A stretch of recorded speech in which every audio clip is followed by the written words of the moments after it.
Today, to continue with you, I'll be speaking on don't give up on your children. Parents, don't give up on your children.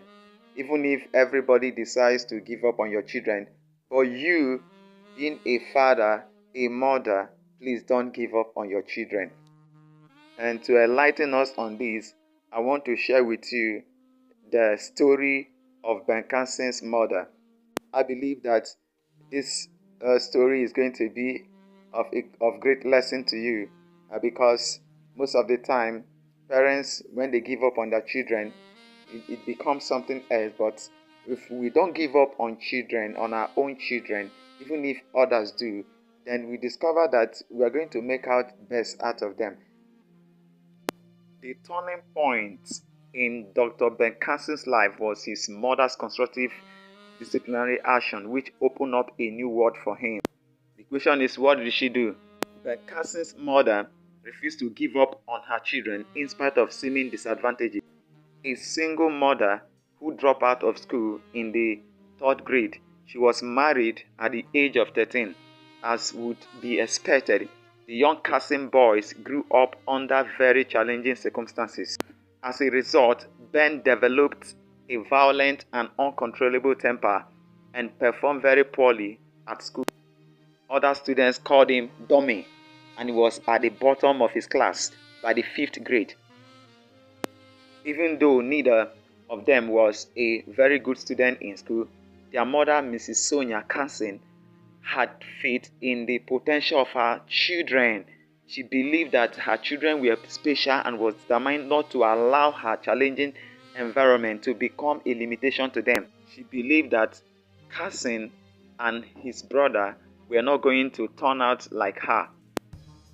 Mrs. Carson's response to her children's low performance in school was bold, strong, and firm. In her determination to turn her son's life around, she sharply curtailed the boys' access to television and refused to let them go out to play until they had finished their homework each day. She required them to read library books as well, give her written reports on their reading, even though with her own poor education, she would barely read what they had written. Subsequently, each day after school, the boys had to go to the library and bring back their written report to their mother. She would act as if she was checking their work to make sure that they had done everything right. Though she did not have the education to appreciate everything they had done, her determination terrified them into obedience. Moreover, her strategy worked. So because of daily practice, Carson got so interested in reading that he devoted all his time to his new fun hobby. He read everything he could lay his hands on. This was the turning point in his life. Reading enabled him to see the world in a different light. He saw the different lifestyle that people had and how they were able to make a difference in their world. In time, he moved from the bottom of the class to the top of his class. As this is absolutely amazing. What a great turnaround, what a great turning point for him.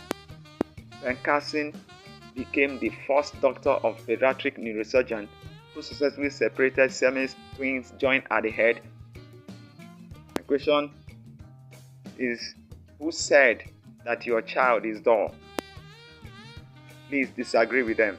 Don't believe them. Work on your children. Don't abandon them.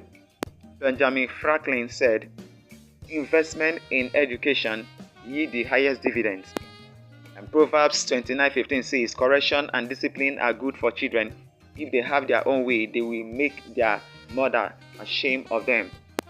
Correct your children. Always ensure you will correct your children. No matter how much you love them, correct them. It will be of help to them. Proverbs 22:6 says, train up a child in the way he should go, so that when he is old, he will not depart from it.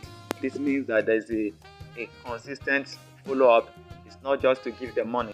Money is good, but it's not the only thing that you have to give to children whenever they need something from you. It's actually, they need discipline from you. They need correction from you, even if it's not something that they really like, but is something that you have to do as a parent, and it's something that you have to do to your children. Recently, a video of a secondary school in Nigeria went viral. Parents and the school authority agreed that any student found with phone in school should be compelled to destroy their phones by themselves. In the video, we could see a good number of students crying while destroying their phones with stones. The truth is that it is better to destroy your phone today than to have your destiny destroyed tomorrow.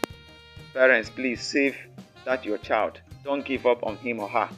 Social media has taken most of our children's time, because if we leave them with it, they may not be able to control them, because even the adult ones, if they are not careful with phones, they may even spend more time with it, or even without considering it as anything. But you discover that if you want to make use of phone for just 1 hour, because of so many interesting things that may be popping up, you discover that you may spend even more than 2 hours pressing phone, or even chatting on WhatsApp or Facebook or any other thing in the social media. But it's not bad. It's not bad to use phone. It's not bad to go to social media. But our children may not have that maturity to control themselves. So that is the reason why it's even better to do away with it.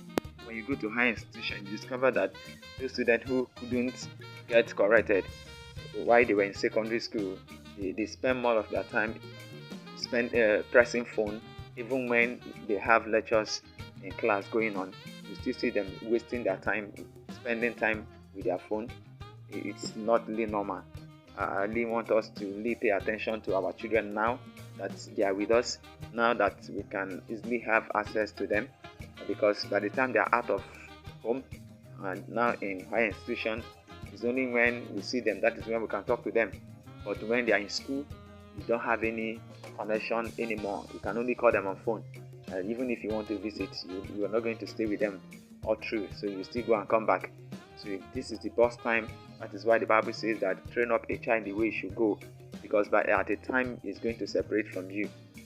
And if he has been given that training properly,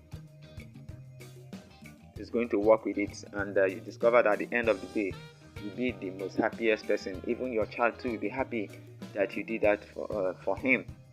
Please, parents, try as much as possible to handle your children. No matter, even if they don't like you now, it's better to do the right thing and allow the future to speak well for you. Thank you for your time. I remain your academic advisor, Promise Odigwe.